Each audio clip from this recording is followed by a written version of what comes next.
I'm back. It's me, Crazy Boop. Today we're learning how to add borders to an Excel table. Enough talk, let's get this done. Take this fruit inventory sheet as an example. If you need to print this table out, you'd better add borders to it, because those gray grid lines in Excel won't show up when you print. Without borders, you'll just get plain white background with your data on it, which looks totally unprofessional. So when you need to print a table, adding borders is the way to make it look clean and pro. Let me show you how it's done. First, select all the cells you want to add borders to.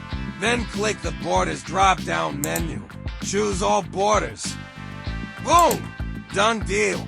Look, now this table has full borders, and they'll print exactly the same way. Yeah, it's that simple. Alright, that's all for today. Catch you guys in the next video.